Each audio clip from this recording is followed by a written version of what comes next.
Since it's 2 a.m. and I'm up ruminating and ranting anyway, I thought I'd make the rest of this video and wrap it up because I got some gravy to get to. You see that? That's a reptilian humanoid. You see the giant eggs in the abdomen? It's got ribs that go all the way down. There's some other physical features that we're going to check out on that too. But obviously you can't see it as well right here in portrait mode. So I'm going to wrap it up here with this Dragon Vision outreach video. So, G. Willie in particular, we'll start with him.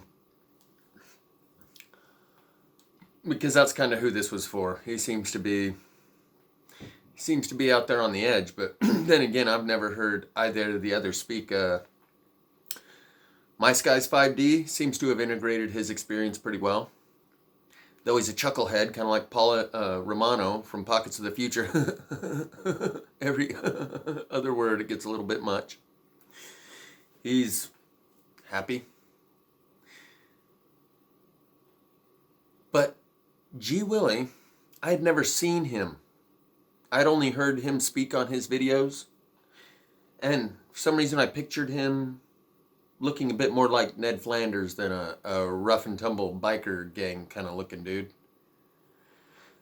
And it was only the other day when I was about to include his content in my Dragon Vision outreach that I scrolled through some of his videos and saw an image, a picture of him, and I clicked on it and watched him talk for a minute. He's got some tattoos around here. He's got a big old beard. But prior to that, having heard him speak, he's very soft-spoken. Seems very kind when one of his kids interrupts and he stops what he's doing to pay attention to them, and seems like a nice guy. Looks maybe deceiving. But from the sounds of it, he was, he's real cordial and soft-spoken.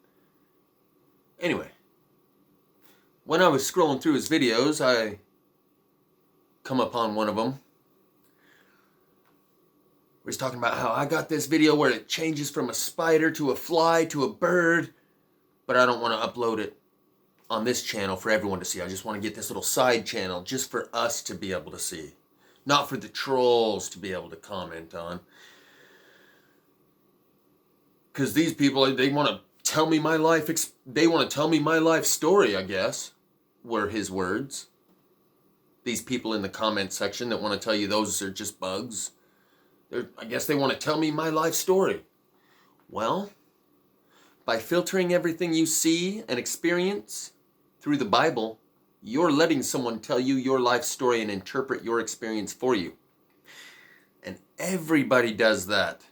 Upon first contact with the spiritual realm, the indoctrinated, the biblically indoctrinated on this end, and the completely unbiblically indoctrinated on this end, both dive headfirst into the Bible upon first contact with the spiritual realm. The biblically indoctrinated for obvious reasons, because that's what their worldview is formulated out of. And the biblically unindoctrinated because they don't know where else to turn, so as soon as they have a taste with the spiritual realm, they go to the Bible. They're like, wow. They get a taste of spirituality. They're like, wow, I better find out what that was I just tasted. And they start looking in the book. And I started doing the same thing. Even though I'd never read the book, until I was shown that the spirit that leads me can show me things that book can't. Like the parable of the beam and the mote is referring to pupil shape. Remove the vertical slit pupil of the reptilian beam in your eye. Remove the beam from your own eye, and then you will be able to see clearly to remove the mote from your brother's. The beam is referring to the vertical slit pupil. The beam and the mote. Yet there are paintings, murals, and sculptures depicting the parable of the beam and the mote with a guy who has a 4x4 post sticking out of his face. I've never seen a visual depiction of the mote, just the beam. And it's almost like they do that to mock you, to show you how ridiculous that is, that you believe that. And if after seeing that visual depiction, you then go on to recite that beam and the mote parable again, the same way you interpreted it before you saw that, you're 10 layers deeper into the mind control. Because that's why they make things so ridiculous, like the inflated tire at the bottom of the World Trade Center that Matt likes to refer to. They give you the obviousness for you to see, and if you still don't see it and you go along with the official narrative, you're 10 layers deeper into the mind control. They show you how ridiculous it is, so you'll either wake up, but if you don't, after being shown something that ridiculous, you're 10 layers deeper into your sleep, into your coma.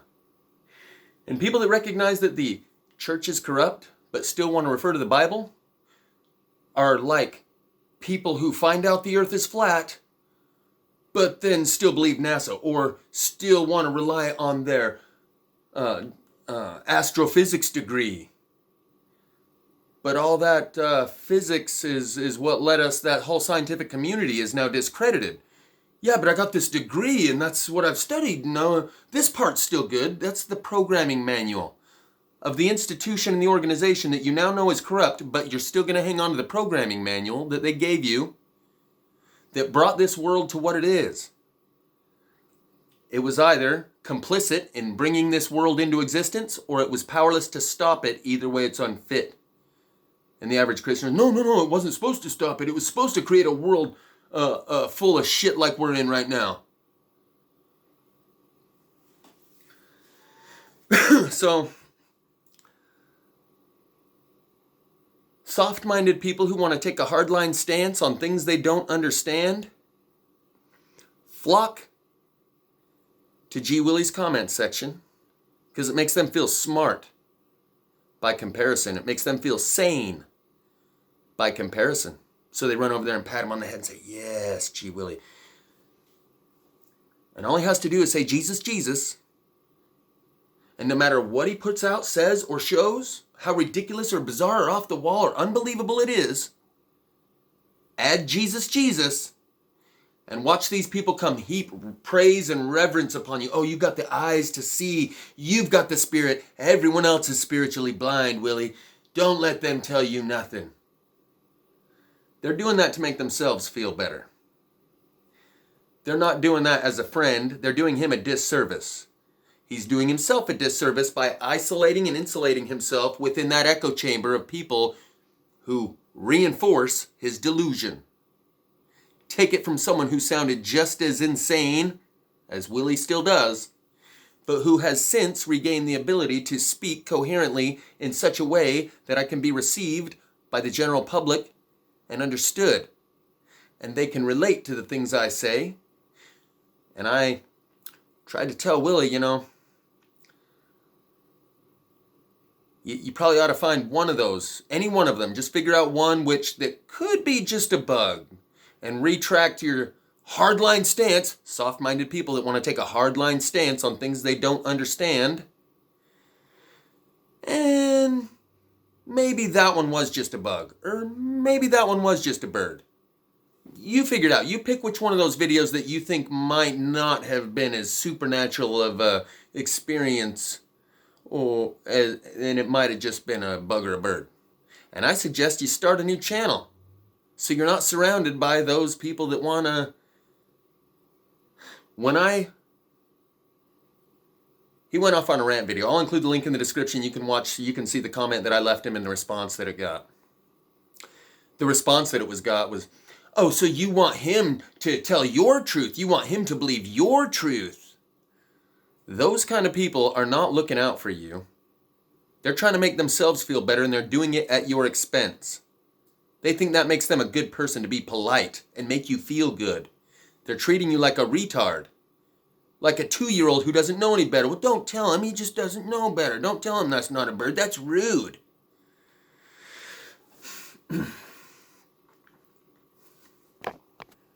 So I think the reason that people from both ends of the spectrum, the biblically indoctrinated and those that are not, both dive into the Bible upon their first contact with the spiritual realm, is because there's very few people in the middle. Most people either don't touch the subject of spirituality and live their life as if there is no such thing, or they delved into the Bible and they're already immersed in it. Very few people explore spirituality on their own terms.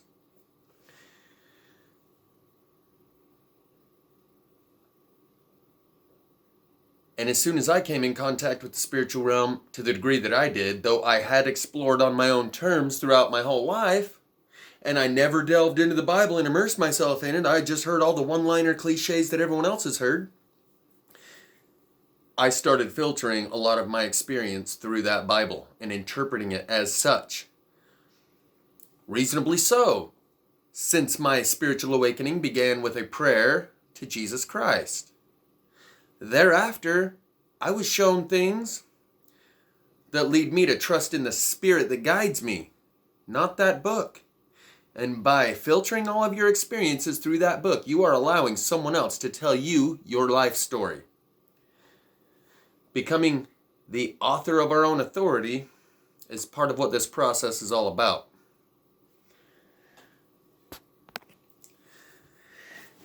I'm going to tell you something I ain't told you yet. One, for good reason. Two things I ain't told you yet. One of them for understandable reasons, and the other one just because it kind of slipped my memory.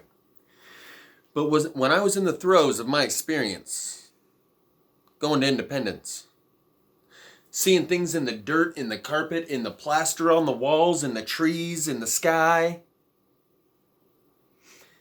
Some people are like, dude, are you on a DMT trip? Other people said, are you having the Kundalini experience? Both may be true. James True talks about how that near-death experience dilates your aperture by dialing back the melanin that is the brake, and you're all throttled, dopamine, and it dilates your aperture all the way open, and you can see more stuff than you've ever seen as a result of the near-death experience. So I may have been having a DMT trip, because that's what he attributes to that experience, that dilation. Releases the dopamine. According to James, he lets the thumb off. Anyway, so the DMT associated with the dilation is associated with the near-death experience. Likewise with this Kundalini, I did not even, people are like, are you having a Kundalini experience? I was like, I don't know nothing about no Kundalini. Other than it's associated with India and yoga. And that I hear a bunch of airy-fairy nonsense of people who say, Aho, Namaste, Kundalini. Bunch of New Age nonsense, soft-minded people taking a hardline stance on things they don't understand. And they see it's in this prana economy of witness.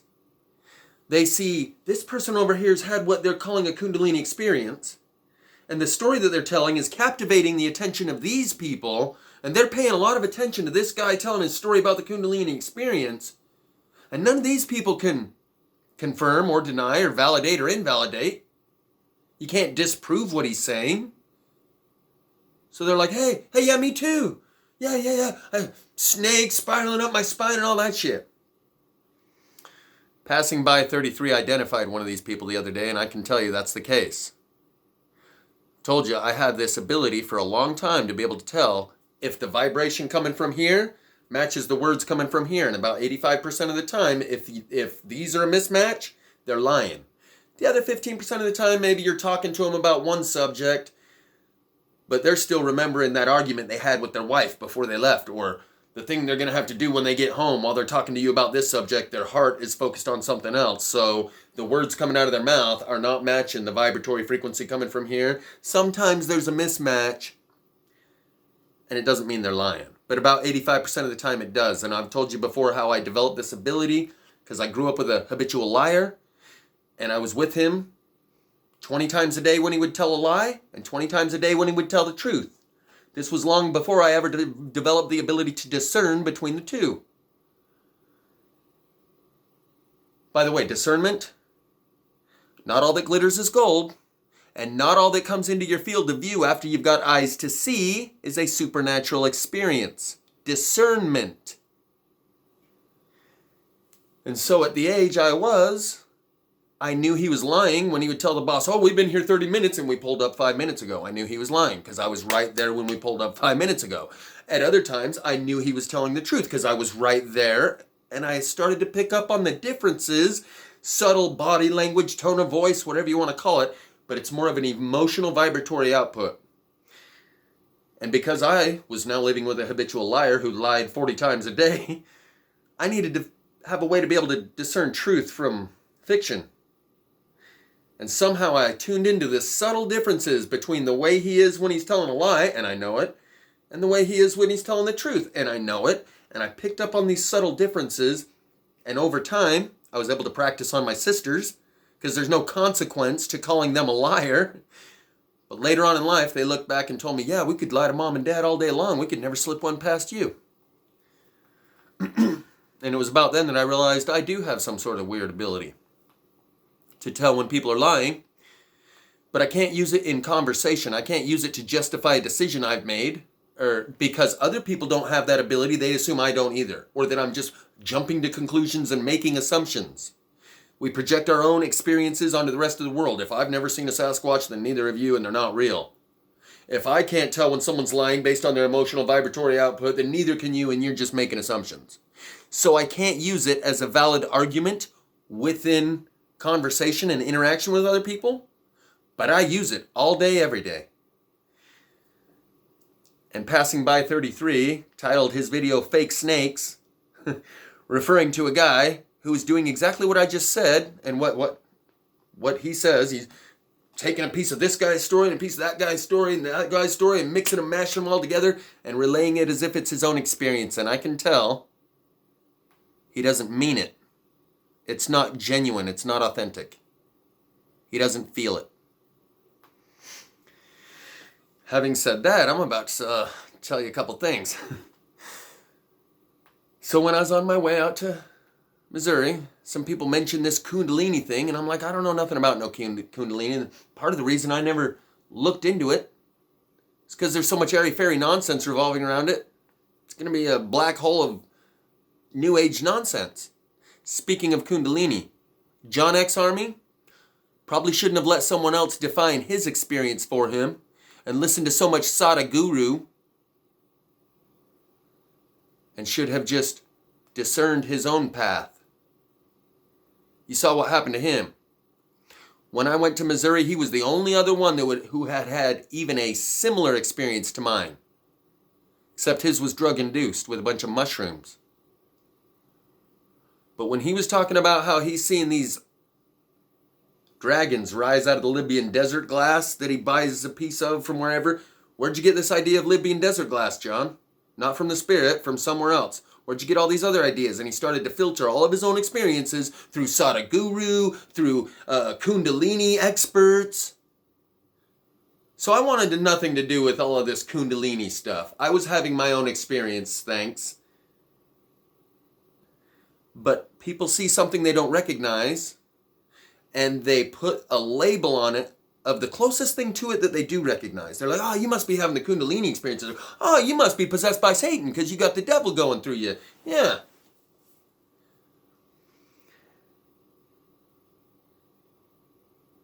I guess I'll just cut to the chase. On one of those videos that I made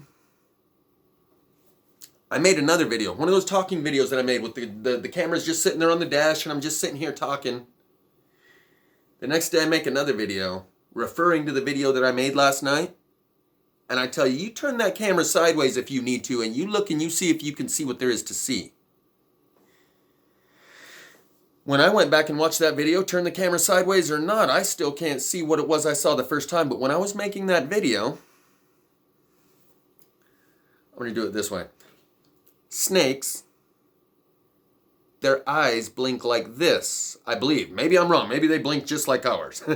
But what I saw was eyes that blink sideways on a serpent. I'm gonna tip this one real quick just because I need to go like this with it. So these two eyes that blink sideways, one was on my mouth and one was on my eye. And one on my eye would blink and the one on my mouth would go like this as I was speaking. And when I would blink, the one up here would blink. And as I was speaking, the one down here would synchronize with my lips. And that's what I meant the next day when I said, you watch that video that I made last night. You turn that camera sideways if you need to in order to be able to see what there is to see. One other piece of experience that I had, and I don't even remember if this happened before or after I went to Missouri, but I was laying in bed one night,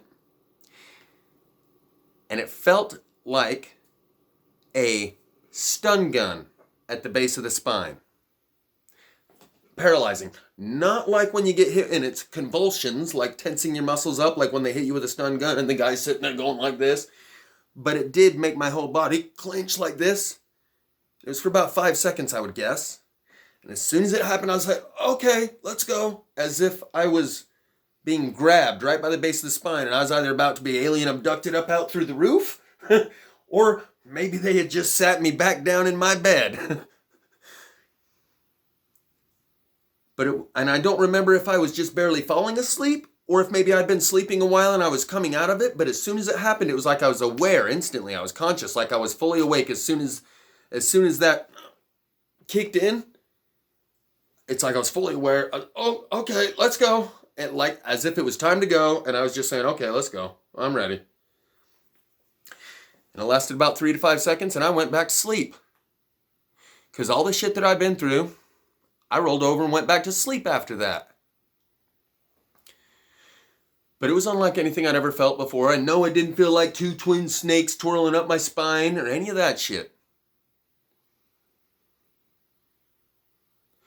But I just thought I'd offer that to you because to not, after everything I've said, would be a lie of omission.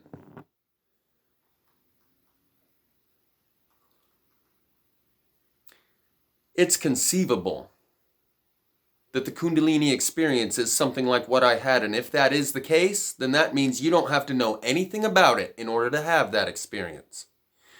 Because I still don't know anything about it.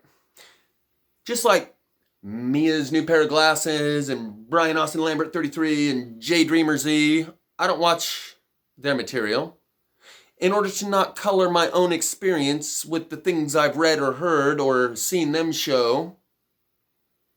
My experience is my experience. And in order to not taint and cloud my own perception and filter it through the lens of someone else's experience, I watched Mia's new pair of glasses at first and I called her ass out.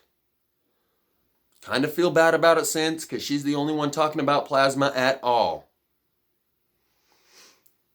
But when she showed a lineup of plasma evidence, and in her montage of different things she's showing, one thing she's showing is a power line's on fire for as far as the eye can see. And then she shows you a car wreck in the middle of an intersection where you can still see the cars ran into the bottom of this telephone pole and it's tipped over and arcing against the other wires. And she throws that in there as plasma evidence. That's when I said, bitch, please. She was still on YouTube and I kind of helped run her off. And I kind of regret that a little bit now because she was one of the only out there talking about it. But I suspect she could see that as well as anyone else could, and that maybe she was throwing that in there as a poison pill in order to discredit herself and anyone else talking about this. Or it's just to slip in front of those people that need something to discredit because they don't want to look at it. All they need is that one little thing and then they can dismiss all the rest. I don't know why she threw that in there. Kind of wish I wouldn't have made such a big deal out of it, but how can you not see that?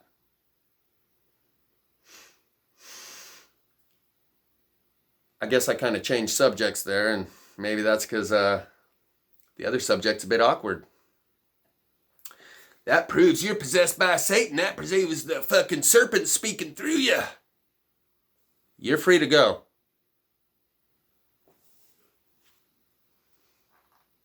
To withhold that from you would have been a lie of omission.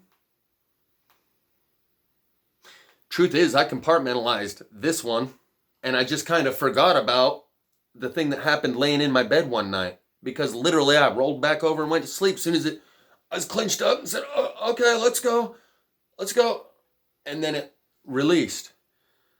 And I was like, what the hell was that? And I went back to sleep.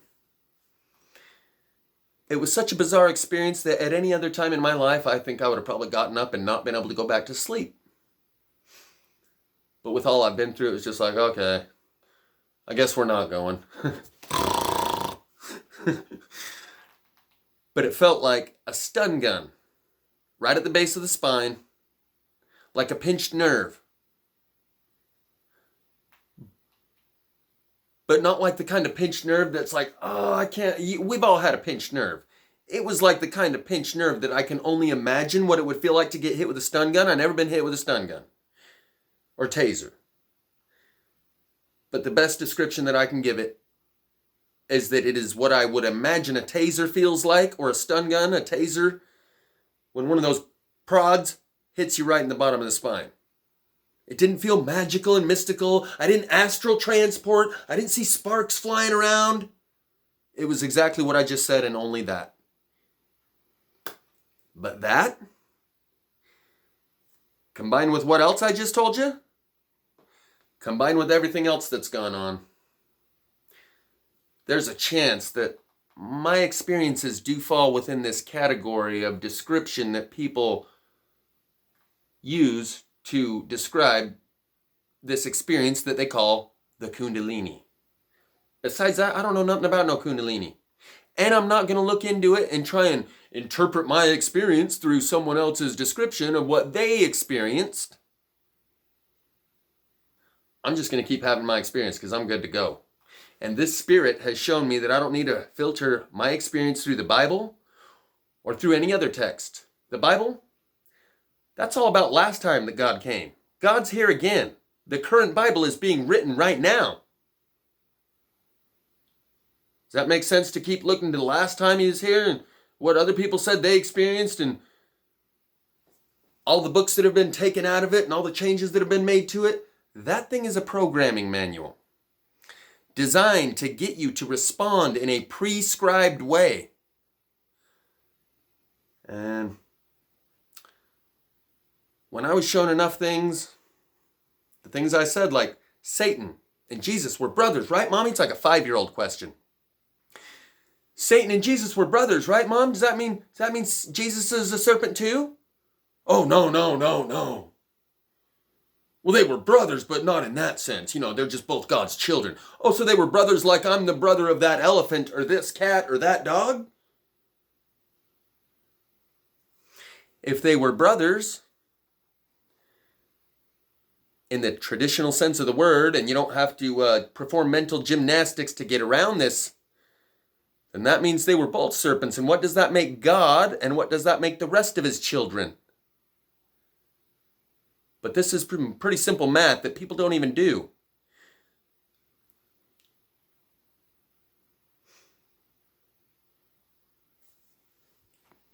I'm just going to hit a couple other talking points here and wrap it up.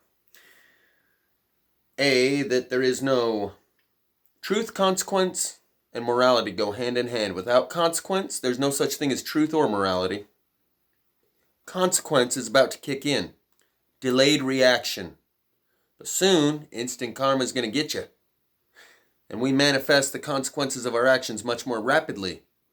This whole lifetime has been a delayed response, and we all assumed there would be no consequences, and that's why we lived our lives as if truth doesn't matter and morality is all opinion. James talks about how morality comes from you. You decide what morality is. And that's what I've come to, a personally relevant, personally meaningful set of standards, principles, and priorities. You cannot raise the bar within a culture by adhering to the standards within the culture. Another word people heap praise and reverence upon: natives, indigenous, tradition. Some guy from Lytton, British Columbia, says, they ask us not to take pictures. Who? I ask. Who asked you not to take pictures? Were you with a group or an organization? Were you by yourself? And who was it that asked you not to take pictures? He said, oh, just out of tradition, respect for the dead, I am Native American. I sent him links to my videos called The Captivated Mind of a Conquered People and told him you might not want to fall back on tradition. You cannot raise the bar within a culture by adhering to the traditions. Tradition in and of itself is not a virtue. That just means doing what everyone else does because that's what everyone else does. Respect the dead. You're cloaking your own cowardice in some sort of lofty notions and virtues of principle. Oh, it is tradition, respect the dead. I respect the living. How about we give the living a chance to see how the dead ended up that way?